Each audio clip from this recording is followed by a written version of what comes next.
Hello students, welcome to my study channel. আজ হলো যে ফিজিক্স ক্লাস 10-এর যে শর্ট কোশ্চেন যে 36 নম্বরে থাকে সেটা আজকের করাবো। প্রথম কোশ্চেন আছে যে গ্রিনহাউস গ্যাস হিসেবে পৃথিবীর উষ্ণতা বৃদ্ধির জন্য কোন গ্যাসটির অবদান সবচেয়ে বেশি, মানে এর মধ্যে যে যে গ্যাসগুলো আছে কার অবদান সবচেয়ে বেশি পৃথিবীর উষ্ণতা বৃদ্ধির জন্য, সেটা অবশ্যই গ্রিনহাউস গ্যাস হতে হবে। তাহলে উত্তর হবে অপশান সি, CO2 গ্যাস। আচ্ছা, গ্রিনহাউস এফেক্ট বলতে বোঝায়, গ্রিনহাউস প্রভাব বা এফেক্ট হলো পরিবেশকে দূষিত করার একটি অন্যতম পদ্ধতি। বায়ুমণ্ডলে মূলত CO2 এর ঘনত্ব বৃদ্ধির গড় তাপমাত্রার ঘটনাকে বলা হয়েছে গ্রিনহাউস এফেক্ট। তাহলে গ্রিনহাউস এফেক্ট কাকে বলে, মানে যে বায়ুমণ্ডলে CO2 গ্যাস যদি বৃদ্ধি পায় তাকে বলা হয়েছে ঘনত্ব বৃদ্ধি পেলে, CO2 যে ঘনত্ব বৃদ্ধি পেলে পৃথিবীর গড় তাপমাত্রা বৃদ্ধি পায়। তাহলে যদি বলে যে পৃথিবীর তাপমাত্রা কীভাবে বৃদ্ধি হচ্ছে, CO2 যদি ঘনত্ব বৃদ্ধি হয় তবে তাহলে পৃথিবীর তাপমাত্রা বৃদ্ধি হচ্ছে। তাহলে এখানেও সেই প্রশ্নটা আছে, বলেছে যে পৃথিবীর গড় তাপমাত্রা বৃদ্ধির জন্য কার অবদান বেশি, এবং সেটা অবশ্যই গ্রিনহাউস গ্যাস হতে হবে। আর CO2 তো গ্রিনহাউস গ্যাস, তাহলে এটা থেকে জানতে পারলাম যে, আর CO2 গ্রিনহাউস গ্যাসকে সেটা বলছি, এটা থেকে তাহলে কী জানতে পারলাম যে CO2-র ফলেই পৃথিবীর গড় তাপমাত্রা বৃদ্ধি পায়। এবার জানতে হবে এটা কি গ্রিনহাউস গ্যাস। হ্যাঁ, CO2 হলো যে গ্রিনহাউস গ্যাস। কতগুলি গ্রিনহাউস গ্যাসের যেমন উদাহরণ আছে এখানে, যেমন CO2 হলো যে সবচেয়ে প্রধান গ্রিনহাউস গ্যাস। কেন প্রধান? কারণ ওই পৃথিবীর উষ্ণতা, মানে CO2-র ঘনত্ব বৃদ্ধি পেলে পৃথিবীর গড় উষ্ণতা বৃদ্ধি পায়, তাই জন্য এটা প্রধান। তাহলে এটাও গ্রিনহাউস গ্যাস, তাহলে এটা উত্তরটা CO2-ই হবে সঠিক। ওকে, তারপর কোশ্চেনটা কী আছে, তারপরেরটা বলেছে যে কোন ক্ষেত্রে আদর্শ গ্যাসের লেখচিত্র সরলরৈখিক নয়।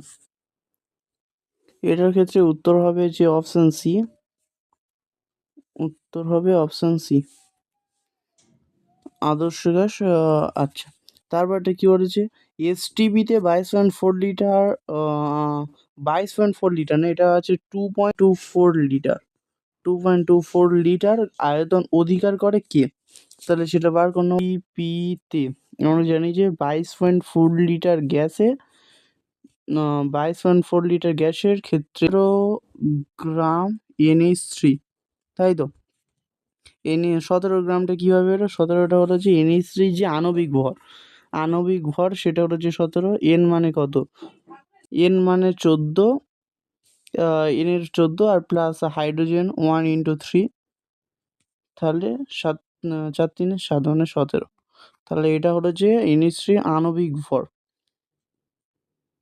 ওকে, আর এটা কিন্তু আণবিক ভর, আর পারমাণবিক ভর কিন্তু আলাদা। আণবিক ভরের ক্ষেত্রে যে নাইট্রোজেনের যদি বলতো পারমাণবিক ভর, তাহলে সেটা 7 + 3, 7 × 3 = 10 হতো, কিন্তু এটা হলো যে পারমাণবিক ভর।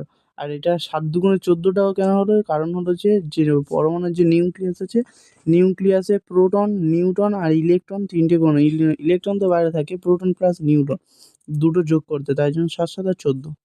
ওকে, তাহলে এটা হচ্ছে আণবিক ভর হবে, NH3 আণবিক ভর হবে 17 গ্রাম। তো এখানে বসাবো NH3 যে আণবিক ভর 17 গ্রাম। আর তারপর বলছে 2.24 লিটারে তাহলে কত হয়, তাহলে এদিকে নিই 7/7 এদিকে একটু করে নিই সমাধানটা, 17/22.4 লিটার ইন্টু 2.24, এই পয়েন্টটা কেটে দিয়ে ওপরে একটা 10 লিখবো, আর এই পয়েন্টটা কেটে দিয়ে নিচে একটা 100 লিখবো, 0 0 কাটবে, 22.4 লিটার এটা কাটবে, 22.4 লিটার এটা কেটে গেল, এটা কাটলো। ওকে, এটা কাটলো, এটা কাটলো। আরও এর উত্তর তাহলে হচ্ছে 1.7 গ্রাম। তাহলে এবার উত্তরে গিয়ে দেখবো যে 1.7 গ্রাম কি দেওয়া আছে, তাহলে উত্তর অপশান এই হবে, কারণ এখানে উত্তর দিকে নিই কি উত্তরটা কী দেওয়া আছে, উত্তর তো 1.7 গ্রাম। হ্যাঁ, উত্তর তাহলে অপশান এই হবে। কেন অপশান এই হবে, কারণ আমরা তো বার করলাম যে 2.4 লিটার, 2.24 লিটার যে এত লিটার আয়তনে যত গ্রাম NH3 দখল করে, মানে 1.7 গ্রাম NH3 তো এত লিটার দখল করে, এটা দেখে নিল। ওকে, তাহলে এবার কি তারপর নেক্সট কোশ্চেনে চলে আসলাম। তারপর কি বলেছি নেক্সট কোশ্চেনে, তরলের আপাত প্রসারণ গুণাঙ্ক ওয়াই এ, প্রকৃত প্রসারণ গুণাঙ্ক ওয়াই আর ওয়াই ওয়াই এটা কি দিয়ে ওদের সম্পর্কটা কি? এটা অবশ্যই আমরা জানি যে Y A plus Y G equal to Y আর হয়, এটা তো আমরা সবাই জানি। তো ওয়াই এ অর্থাৎ বলতে চাইছি যে Y A plus Y G, Y জি মানে কি? এটা পাত্রের প্রসারণ। ওয়াই এ মানে তরলের আপাত প্রসারণ, ওয়াই এ মানে তরলের যে আপাত প্রসারণ থাকে, তরলের আপাত প্রসারণ, আর ওয়াই জি বলতে বোঝাচ্ছে যে ওয়াই এ হলো যে আপাত প্রসারণ,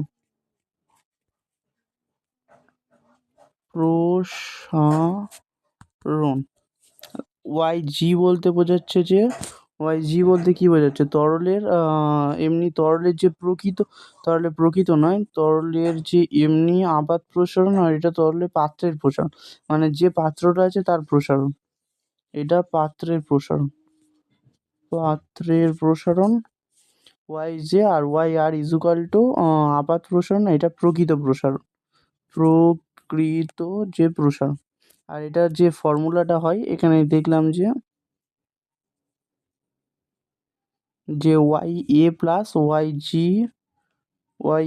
Y G equal to Y আর, অর্থাৎ এটা হলো যে তরলের যে আপাত প্রসারণ প্লাস পাত্রের প্রসারণ ইজুকাল টু তরলের প্রকৃত প্রসারণ, অর্থাৎ তরলের যে একটা প্রকৃত যে প্রসারণ সমান সমান সেটা পাত্রের প্রসারণ হয়, এবং এর পাত্রের প্রসারণ হবে এবং তরলের যে আপাত প্রসারণ।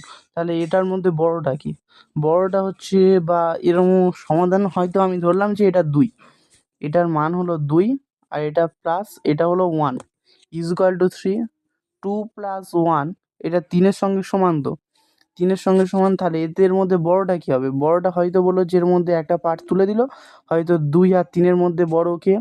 3ই বড় হবে, বা 1 আর 3-এর মধ্যে বড়টা কে? সেই 3ই বড়টা হবে। তাহলে এক্ষেত্রে বড়টা হচ্ছে ওয়াই আর, অর্থাৎ তরলের যে প্রকৃত প্রসারণ সেটা ওয়াই এ অথবা ওয়াই জি থেকে দুজনের থেকেই বড়, বা এটা 2 বা 3-এর 2 বা 1-এর ক্ষেত্রে সেই একই, যে 1 ও 3-এর থেকে বড়, 2 ও 3-এর থেকে বড়, মানে 2 3-এর থেকে ছোট। তাহলে এখানে কোশ্চেনের যে উত্তরটা হবে সেটা ওয়াই, অপশান সি হবে, ওয়াই আরটা বড় ওয়াই এর থেকে। তাহলে এটার উত্তর কত? তারপরটা দেওয়া আছে যে কোনো আপতন কোণের জন্য লঘু মাধ্যম থেকে ঘন মাধ্যমে আলোর প্রতিসরণে চ্যুতি কোণের মান সর্বনিম্ন হয় কত? উত্তর হবে অপশান বি 0। ওকে, তারপরটা কি বলেছে? উত্তর লেন্সের ফোকাসের মধ্যে বস্তু রাখলে প্রতিবিম্ব গঠিত হবে কি? সেটি এটার অপশান ডি অসৎ এবং সমশীর্য। আর এর যে হবে অপশান, মানে 1-এর দাগেরটা, যে দর্পণের ফোকাসে ও মেরুর মধ্যে যদি বসতে হয়, কিন্তু অনেকে বলবে যে এটা তো শুধু বলেছে ফোকাসে বসতে হয়, তাহলে দ্বিতীয়টা সঠিক হওয়ার কথা না, কিন্তু এটা হবে না। এটা প্রতিবিম্বের অবস্থান কি বলেছে? প্রতিবিম্বের অবস্থান বলছে দর্পণের পিছনে বলেছে। প্রতিবিম্বের যে অবস্থান বলছে সেটা দর্পণের পিছনে উত্তোলন হবে। আর এটা এমনিতে অবশ্যই জানি যে কোনো এখানে উত্তর লেন্স বলেছে, উত্তর লেন্সে সবসময় অসৎ বিন্দু গঠিত হয় এবং বড় গঠিত হবে, অসৎ বিন্দু গঠিত হবে এবং সবসময় বড় গঠিত হবে। কিন্তু যে অবতল লেন্স আছে সেখানে সৎবিম্ব গঠিত হয়। আর এটা অবশ্যই মনে রাখবে, যেখানে অসৎ আছে সেখানে সমশীর্য বস্তু গঠিত হবে, আর যেখানে সৎ আছে সেখানে অবশীর্য, মানে অকার আর অকার একসঙ্গে কোনোদিন বসবে না, মানে অসৎ অবশীর্য এটা জীবনে হয় না। তাই জন্য এটার উত্তর হবে যে অপশান এ, যে দর্পণের ফোকাস ও মেরুর মধ্যে। ওকে, ফোকাস এবং মেরুর মধ্যে, যেহেতু এটা বলেছে উত্তর লেন্স, কিন্তু এটা যদি অবতল লেন্স বলতো তখন এর ক্ষেত্রে উত্তর হয়ে যেত যে সৎ এবং অবশীর্য এবং প্রচুর ছোট, তখন উত্তর ওটা হয়ে যেত। তারপরে নেক্সট কোশ্চেন কি আছে বলেছে, 3 এবং 6 ওহম দুটি রোধ সমান্তরাল সমবায়ে যুক্ত থাকলে তাদের সমান V1 ইন্টু V2 বাই দিয়ে V1 প্লাস V2 মানে উপরে গুণ করে নিচে যোগ করতে হবে। 3 আর 6 আছে 3 ইন্টু 6 বাই দিয়ে 6 7 আর 9 বাই দিয়ে 9, তাহলে 3 তিরিকে 9, 3 দুগুণে 6। এটা পুরো একবারে উত্তরটা বার হয়ে আসবে। কিন্তু আরেকটা নিয়ম আছে যেটা করার জন্য, সেটাও দেখাচ্ছে যে 1/r ধরি তুল্য রোধ 1/r এরকম ধরে করতে হবে। যেহেতু শর্ট কোশ্চেন অত করতে হবে না। 1/3 প্লাস 1/6 আছে। আচ্ছা ওকে, 3 দুগুণ 6, 2 প্লাস 1, ওকে ওকে ওকে, 3 আর 3 দুগুণ 6, 1/2, 1/2। এবার উল্টে দেবো 1/rটাকে, এটা উত্তর বার করার সময় উল্টে দিতে হয়, যে তুল্য রোধ বার করতে গেলে উল্টে দিতে হবে। আর সমান এটাও এই একটা ট্রিক্স আছে, আর এটাও একটা, সেই উত্তর একই বার হবে, যেটা 2 হবে। ওকে, তাহলে এটার উত্তরটা কত হলো? এটার উত্তরটা হলো যে অপশান সি। তারপরটা কি বলেছে 1.8, নেক্সট কোশ্চেন 1.8, গৃহস্থালির বৈদ্যুতিক বর্তনীতে ফিউজ তার নিচের কোনটির সঙ্গে যুক্ত থাকে? এটা উত্তর হবে লাইফ লাইন। লাইফ লাইনের সঙ্গে যুক্ত থাকে। এর প্রুফও দেখিয়ে দিচ্ছি, আর যেগুলো দেখিয়ে দিচ্ছি ওগুলো একটু প্রুফ করে নেবে।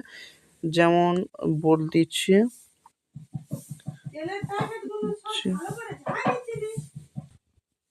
তাহলে উত্তর এখানে দেওয়া আছে যে এই যেমন যে ফিউজ তারের বৈশিষ্ট্যগুলো, এগুলো একটু করে নেবে, এগুলো ইম্পর্টেন্ট আছে। যেমন ফিউজ তার টিন, সীসা এবং কী কী দিয়ে তৈরি হয়, টিন কত পার্সেন্ট থাকে, সীসা কত পার্সেন্ট থাকে, টিন কত পার্সেন্ট, সীসা কত পার্সেন্ট থাকে, এছাড়াও যে ফিউজ তারের যে বৈশিষ্ট্য। আর উত্তরটা হলো লাইফ তার কীভাবে হলো, এখানে যে ফিউজ তারে বলেছে ফিউজ তারের গলনাঙ্ক সবচেয়ে কম। এই যে ফিউজ তারের কার্যনীতি থেকে ফিউজ তারের যে কার্যনীতি আছে, ফিউজ তারের গলনাঙ্ক সবচেয়ে কম হওয়ায় একটি নির্দিষ্ট সীমা পর্যন্ত তড়িৎ বর্তনীতে বহনের সক্ষম হয়। কোনো কারণে বৈদ্যুতিক লাইনে শর্ট সার্কিট হয় এবং তার মধ্যে সীমা প্রচুর, এই সে উত্তরটা। ফিউজ তার প্রধান উচ্চমানের গলনাঙ্ক পার্থক্যযুক্ত হয়। এই বৈশিষ্ট্যগুলো পড়ে নেবে। বা এটা 5A বলতে কী বোঝো, 5A ফিউজ বলতে কী বোঝো, এটাও একটু ইম্পর্টেন্ট আছে, এটা 2 নম্বরে। 5A ফিউজ বলতে কী বোঝায়, ওই তারের মানে বলেছে যে 5A ফিউজ বলতে বোঝায় যে ওই তারের মধ্য দিয়ে প্রবাহ, মানে কোনো একটা ফিউজ তারের যে প্রবাহ মাত্রার যে রেটিং মানে যেই পর্যন্ত সেই তারটা যে বিদ্যুৎ সহ্য করতে পারবে, বহনক্ষম সহ্য করতে পারবে, সেই তারের মধ্য দিয়ে প্রবাহ 5-এর বেশি হলে উৎপন্ন তারের 5A বেশি হলে উৎপন্ন তারটি গলে গিয়ে তড়িৎ সংযোগ বিচ্ছিন্ন করে। মানে হয়তো ধরি কোনো একটা তার আছে, সেই তারের মধ্য দিয়ে শুধুমাত্র 5A পরিমাণ, 5A তে মানে কোনো কিছু একটা ফিক্স করে দেওয়া আছে যে এত কোনো তড়িৎ বর্তনীতে এতটা তড়িৎ সে সহ্য করতে পারবে। আর একটা এর বেশি হলে সে তারটা যে ছিঁড়ে গিয়ে যে সার্কিটের সঙ্গে যুক্ত করা আছে, সেই সার্কিটটা ছিঁড়ে গিয়ে মানে তড়িৎ বর্তনী বিচ্ছিন্ন করবে। এটাকে 5A ফিউজ বলা হয়। 5A ফিউজ বলা হয়।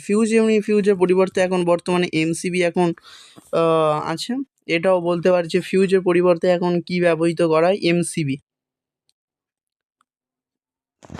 আর প্রথমের যে উত্তরটা হলো যে ফিউজ তার কার সঙ্গে, লাইফ লাইনের সঙ্গে যুক্ত থাকে। এই সে বলেছে যে কোনো লাইনে তড়িৎ প্রবাহ খুব বেড়ে গেলে, আর এমনিতে এটা লাইফ লাইন বলতে যেখানে যে তড়িৎ প্রবাহিত হয় সেখানে এটা যুক্ত থাকে, যাতে বেশি তড়িৎ না এলেই ফট করে ওটা তারটা ছিঁড়ে গিয়ে তড়িৎ যে প্রবাহ সেটা বিচ্ছিন্ন হতে পারে।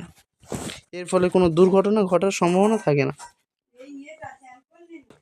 ওকে, তারপরে কোশ্চেনটা কী আছে যে বলেছে মস্তিষ্কে টিউমারের চিকিৎসায় কোন তেজস্ক্রিয় আইসোটোপ ব্যবহৃত হয়? এটা হবে যে উত্তর অপশান এ হবে। কীভাবে হচ্ছে দেখে দিচ্ছি, এটা উত্তর অপশান এ হবে।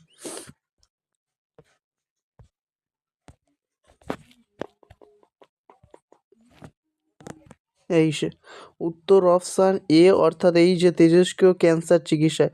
কিন্তু ক্যান্সার চিকিৎসায় তো এটা অনেকে বলবে যে এটার তো উত্তর তো অপশান বি হওয়ার কথা। কারণ কেন, এখানে তো বলেছে যে মস্তিষ্কে টিউমারের সঠিক অবস্থান, কিন্তু এটা বলেছে মস্তিষ্কে টিউমারের সঠিক অবস্থান নির্ণয় কোন তেজস্ক্রিয় ব্যবহৃত হয়, সেটা প্রশ্নটাতে, সেটা তেজস্ক্রিয় phosphorus P, both is by 15/P phosphorus হবে। কিন্তু এখানে বলেছে যে টিউমারের চিকিৎসা মানে নিশ্চয়ই কিছু একটা হয়েছে টিউমারের যে চিকিৎসা, মানে সেই ক্যান্সার চিকিৎসায়, তাই জন্য উত্তর হবে এইটা, অর্থাৎ যে এইটাও হতে পারে। ও যে নিচেরটা দেওয়া আছে ইউ তেজস্ক্রিয় সোনা, ইউ কপার বা সোনা, আর বা কোবাল্ট CO60, এটাও হতে পারে। তাহলে উত্তর হবে যে এইটা, এটাই হলো যে সঠিক উত্তর, এটাই সঠিক উত্তর। আর এগুলো একটু মনে করে রেখে দেবে, এগুলো ইম্পর্টেন্ট আছে প্রত্যেকটার ক্ষেত্রে। প্রত্যেকটা মনে রাখা অবশ্য অনেকের ক্ষেত্রে কঠিন হয়, কিন্তু এরম মনে রাখতে পারো যে যেমন যেগুলোর ক্ষেত্রে ব্যতিক্রম, যেমন এখানে ক্যান্সার চিকিৎসা আছে, এখানে আবার বলেছে মস্তিষ্কের সঠিক নির্ণয়। এই ব্যতিক্রম ধরনের প্রশ্নগুলো পরীক্ষায় ঠিক আসে। ওকে, তারপরে নেক্সট কোশ্চেনে চলে যায়। তারপরে নেক্সট কোশ্চেন বলেছে 1.10, বলেছে কোনটি সন্ধিগত মৌল না? উত্তর হবে অপশান Ca। আর এটা তো সন্ধিগত মৌল এমনিতে অনেকে মনে রাখে না, কিন্তু মনে রাখারও দরকার নেই, আমিও বলছি মনে রাখার দরকার নেই। কেন, কী হয়? কারণ হলো যে আমরা এমনিতেই জানি যে মানে সন্ধিগত মৌল বাদে অন্য বাকি সব মৌল তো মনে আছে। যেমন হলো যে যে প্রথম পর্যায়ে অর্থাৎ প্রথম শ্রেণীতে কী হাইড্রোজেন, হিলিয়াম, লিথিয়াম, এগুলো সব মনে আছে তো। তা একবার চ্যাট মৌলের যে লিস্টগুলো আছে সেটা একবার দেখিয়ে দিয়ে। লিস্ট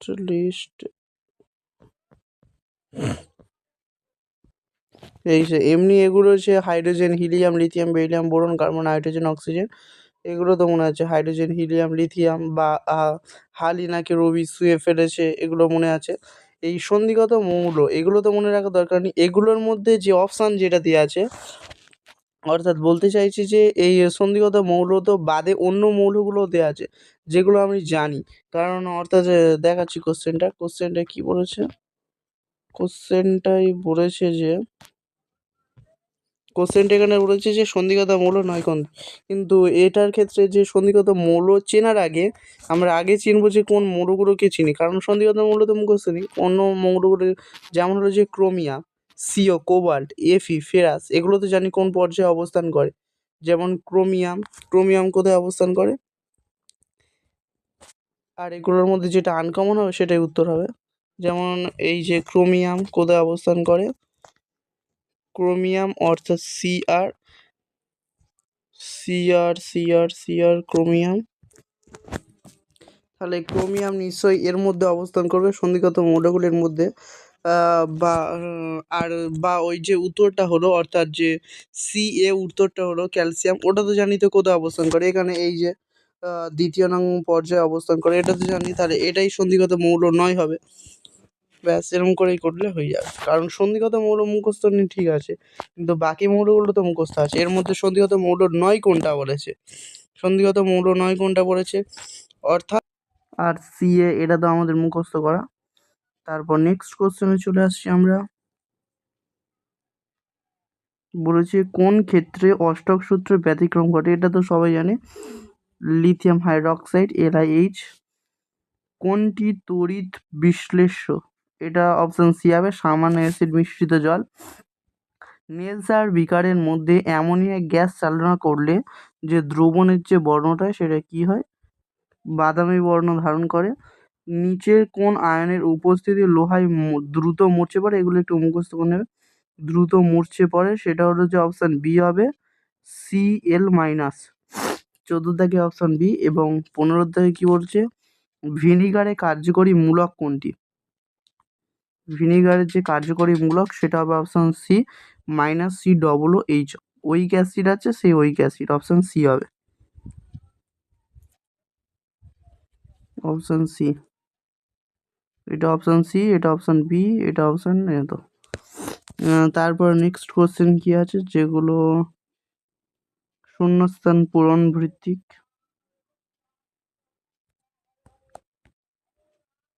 এখানে বলেছে বায়োগ্যাস প্ল্যান্টে কোন ব্যাকটেরিয়া বায়োগ্যাসকে মিথেনে পরিণত করে? এটা হবে মিথানোজেনিক ব্যাকটেরিয়া। Methanogenic bacteria. উত্তরটা কিভাবে এলো দেখিয়ে দিচ্ছে। Methanogenic bacteria. ওকে, এই তো মিথানোজেনিক ব্যাকটেরিয়া। এটা যে বায়োগ্যাস যেভাবে ব্যবহৃত হয় বা বায়োগ্যাস কাকে বলে তার মধ্যে খুঁজলেই পেয়ে যায়। যে বায়োগ্যাস শিল্পজাত গ্রাহস্থ কিছু জৈব আবর্জনাকে ডাইজেস্টারের মধ্যে, বা এটাও বলতে পারে যে বায়োগ্যাস যেখানে তৈরি হয় সে আবর্জনা বা গ্রাহস্থ ও কৃষিজাত ও শিল্পজাত এগুলো কোথায় ফেলা হয়? ডাইজেস্টারে এগুলো এসে ফেলা হয়। এগুলো ফেলে দেওয়ার পর তারপর মিথানোজেনিক ব্যাকটেরিয়ার সাহায্যে পচিয়ে মিথেন গ্যাস। তাহলে এটা উত্তর হবে মিথানোজেনিক ব্যাকটেরিয়া।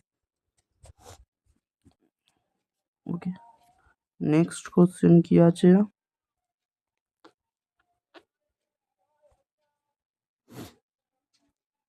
আছে যে মেসোস্ফিয়ারে উচ্চতা বৃদ্ধির সঙ্গে উষ্ণতা বাড়ে না কমে?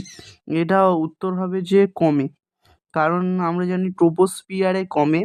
ট্রোপোস্ফিয়ার আমরা কি জানি? ট্রোপোস্ফিয়ার ট্রোস্টা মেথাইমা। ট্রোপোস্ফিয়ারে কমে। ট্রোপোস্ফিয়ার স্ট্র্যাটোস্ফিয়ার স্ট্র্যাটোস্ফিয়ারে বাড়ে। কমে বাড়ে কমে বাড়ে এটা হয়। তারপর কমবে ট্রোস্টা মেসোস্ফিয়ারে ফের কমবে। ট্রোস্টা থার্মোস্ফিয়ারে ফের বাড়বে। তারপর ফের আরেকবার বাড়বে। এখানে ব্যতিক্রম থার্মোস্ফিয়ার ট্রোস্টা এক্সোস্ফিয়ারে ওখানেও ফের বাড়বে, তারপর ফের কমবে। ওকে, তারপর নেক্সট কোশ্চেনটা কি আছে? তাহলে এটা কমবে হবে। তারপর সেই এর সঙ্গে অথবা দিয়ে কোশ্চেনটা কার্বন বিহীন জ্বালানির একটি উদাহরণ, সেটাও তরল হাইড্রোজেন হবে। তরল হাইড্রোজেন হাইড্রোজেন।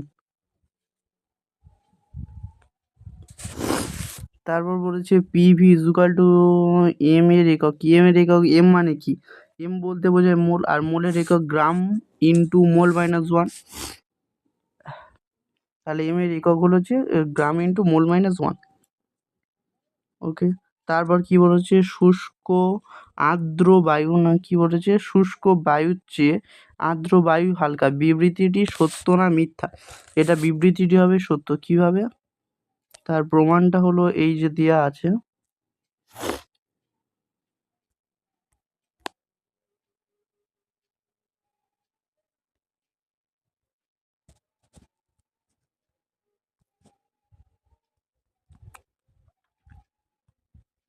এই তো শুষ্ক বায়ুর চেয়ে আর্দ্র বায়ু হালকা না।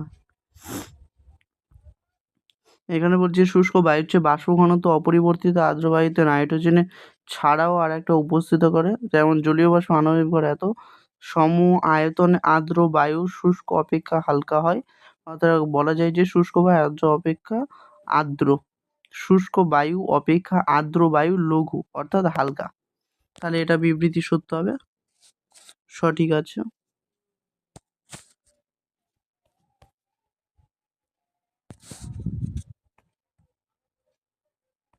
তারপরে নেক্সট কোশ্চেন কি আছে? তাপীয় রোধের এসআই এককটি লেখো। এটা হবে যে জুল -1। তাপীয় রোধের এসআই একক জুল -1 কে এস, মানে জুল -1। উত্তরটা কি হবে? অন্য কালিতে লিখে জুল -1 কে এস। কে মানে কেলভিন, এস মানে সেকেন্ড।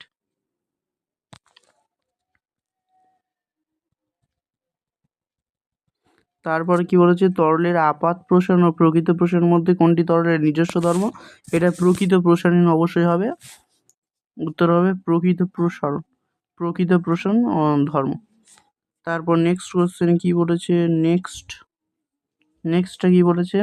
শূন্যস্থান পূরণ কর। ড্যাশ লেন্স সর্বদাই বস্তুর অসৎ প্রতিবিম্ব গঠন করে। এটা হবে যে অবতল লেন্স। আর এটা কিভাবে মনে রাখবো? ড্যাশ লেন্স বলছে, লেন্স আলাদা, আর একটা যেটা আছে দর্পণের সঙ্গে সমান, মানে উত্তল লেন্স আর অবতল লেন্স এর ঠিক উত্তল দর্পণ এবং অবতল দর্পণ দুজনের ঠিক বিপরীত হবে। আচ্ছা, ড্যাশ লেন্স সর্বদাই বস্তুর অসৎ প্রতিবিম্ব গঠিত করে। এটা মনে রাখার একটা ট্রিক্স হলো, এটা অসৎ বলেছে, এটাও থেকে বলেছে, আর অবতল লেন্স ওটা উচ্চারিত হয় থেকে, তাহলে এটা মনে রাখা যাবে যে। আর এখানে যদি বলতো যে কোন দর্পণ, সেখানে হতো যে উত্তল দর্পণ, এখানে উত্তর হবে যে অবতল লেন্স, অবতল লেন্স, উত্তর হবে অবতল লেন্স। কিন্তু যদি বলতো কোন দর্পণ, সেক্ষেত্রে উত্তল দর্পণের বিপরীত হতো। একটি আলোক রশ্মি অবতল দর্পণের বক্রতলে দিয়ে গেলে চ্যুতি কোণ কত হবে? উত্তর হবে 0 ডিগ্রি হবে। অবতল দর্পণ দিয়ে গেলে চ্যুতি তার 0 ডিগ্রি। ফিউজ তার মূল বর্তনীর সঙ্গে কোন সমবায়ে যুক্ত থাকে? এটা একটু আগে দেখলাম যে শ্রেণীর সমবায়ে যুক্ত থাকে। ভোল্ট মিটারকে তাহলে এটার উত্তর কি হবে? এটার উত্তর হবে শ্রেণী সমবায়। একটু লিখে দিয়ে,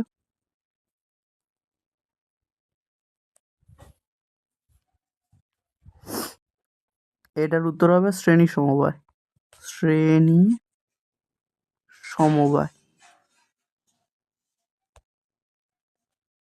ওকে, তারপরটা কি বলছে? ভোল্ট মিটারকে বর্তনীর সাথে কোন সমবায়ে যুক্ত করা হয়? এটা হবে সমান্তরাল সমবায়, এটা হবে যে সমান্তরাল সমবায়, সমান্তরাল সমান্তরাল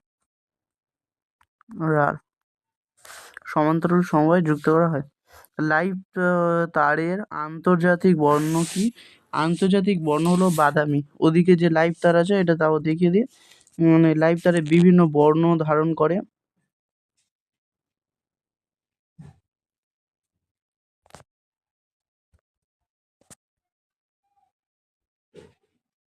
এই সে লাইভ তারে বিভিন্ন বর্ণ ধারণ করে, যেমন নিউট্রাল। এই সে লাইভ তার বলেছে যে বৈদ্যুতিক বর্তনীতে, বৈদ্যুতিক বা এত ক্ষেত্রে যে নমনীয় এত অন্তরক লাল ব্যবহৃত হয়। অন্তরক এই সে তারকে বাদামি দ্বারা চিহ্নিত করা হয়, মানে বর্তমানে বাদামি চিহ্ন দ্বারা, অর্থাৎ এই যে আন্তর্জাতিক বলেও কিন্তু লেখা আছে।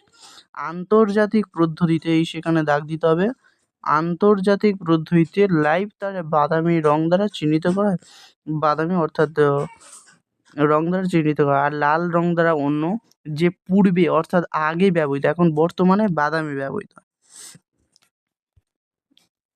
তারপর নেক্সট কোশ্চেন কি আছে দেখে নেব। কোন ধরনের নিউক্লিয় বিক্রিয়া সূর্যের শক্তির উৎস? সেটা হলো যে নিউক্লিয় সংযোজন বিক্রিয়া। এটা হবে উত্তর নিউক্লিয় সংযোজন বিক্রিয়া, নিউক্লিয় সংযোজন বিক্রিয়া। তারপর বলছে একটি সন্ধিগত মৌল উদাহরণ দাও, মানে একটা সন্ধিগত মৌল কোনটি? এইগুলো ক্ষেত্রে এটা প্রথমে দুয়েট দেয়, যেগুলো জানি সেগুলো প্রথমে করে নিতে হবে। এটা হবে যে দুয়ের দাগেরটা হবে ইউরেনিয়াম, মৌল হলো যে প্লুটোনিয়াম হবে। আর সন্ধিগত মৌল একেরটা হবে, বিটটা হবে নিকেল, আর দুয়ের দাগেরটা ডি হবে প্লুটোনিয়াম, বললাম এটা। তারপরে তিনের দাগেরটা উত্তর হবে অপশান এ, এবং চারের দাগেরটা উত্তর হবে অপশান সি। ওকে, তারপর একটা প্রশ্ন কি বলেছে নিচের বিবৃতি সত্য না মিথ্যা লেখো। আয়নীয় যৌগের স্বতন্ত্র অণুর অস্তিত্ব নেই। যে আয়নীয় যৌগটা আছে সেখানে স্বতন্ত্র অণু, আয়নীয় যৌগ এবং সমযোজী যৌগ দুটো তো যৌগ আছে। আয়নীয় যৌগে এটা উত্তর হবে সত্য, এটা স্বতন্ত্র অণু নেই, কিন্তু সমযোজী যৌগের স্বতন্ত্র অণুর অস্তিত্ব আছে। এটা তাহলে কি হবে? এটা উত্তর হবে সত্য, এটা হবে সত্য। NaCl এর জলীয় দ্রবণে তড়িৎ বিশ্লেষণ করলে অ্যানোডে কি উৎপন্ন হয়? এটা হবে অ্যানোডে যে ক্লোরিন গ্যাস উৎপন্ন হয়, অ্যানোডে যে ক্লোরিন Cl উৎপন্ন হয়, এটা ক্লোরিন Cl গ্যাস উৎপন্ন হয়। NaCl মানে Na plus Cl minus, NaCl কে ভাঙলে যেটা হয় Na plus Cl minus, Cl minus উৎপন্ন করে, তাহলে অ্যানোডে যেটা হবে সেটা ক্লোরিন। একটি মৃদু তড়িৎ বিশ্লেষ্য পদার্থের নাম লেখো, সেটা অ্যাসিটিক অ্যাসিড CH3COOH। এটার উত্তর কি হবে? CH3COOH, acetic acid. তারপর এটা কি বলছে? উষ্ণতা বাড়লে তড়িৎ বিশ্লেষের রোধ কি হয়? কমে। উত্তর কি হবে এটা? এটার উত্তর হবে কমে। এটার হবে কমে। তারপর কি বলেছে?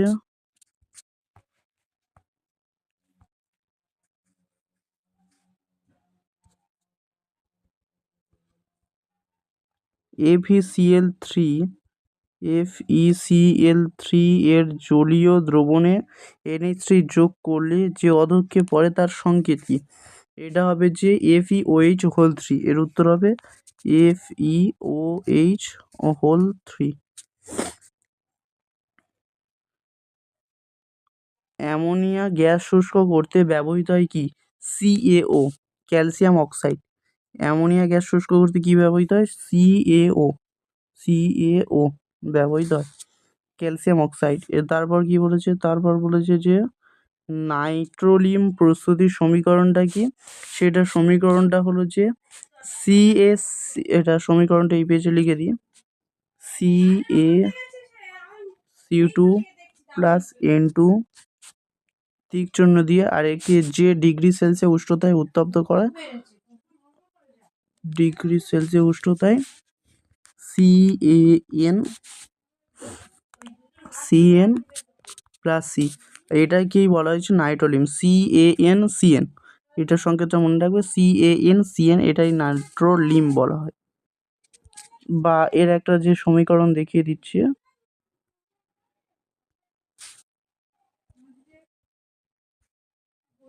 এই সে নাইট্রোলিয়ামের যে নাইট্রোলিয়াম বলতেও কি বোঝায়? যে ক্যালসিয়াম ও ক্যালসিয়াম সায়ানাইড ও কার্বনের মিশ্রণ। ক্যালসিয়াম সায়ানাইড বলতে এই যে CaC2, আর আর যে কার্বন বলতে C, সেই মিশ্রণকে বলা হয়েছে যে নাইট্রোলিয়াম। সেই মিশ্রণকে কি বলেছে? নাইট্রোলিয়াম।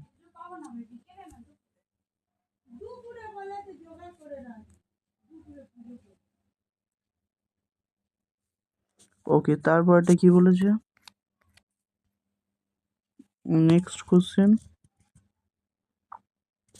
বিষাক্ত ম্যাড্রাস গ্যাস তৈরিতে কোন জৈব যৌগটি ব্যবহৃত হয়? উত্তর হবে মিথেন, CH4 মিথেন। তারপরটা কি বলেছে?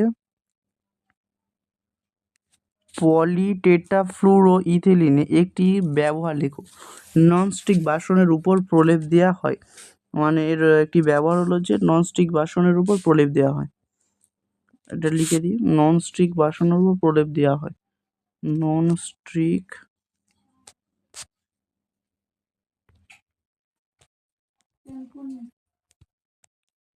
প্রলেপ দেওয়া। তারপর বলছে CH3CO, আইপিএসসি নাম কি? CH3COCH3। তাহলে এটার উত্তর নামকরণ যেদিক থেকে খুশি হবে, 1 2 3। আর এটার উত্তর হবে যে প্রোপানল। মানে 3টে কার্বন আছে, এক মিথ ইথ প্রোপ, 3টে কার্বনের জন্য প্রোপ 2 ওন। প্রোপ 2 ওনও লিখতে পারি, 2 ওন, কারণ 2 যে ওনটা আছে, বা প্রোপানল। ওকে।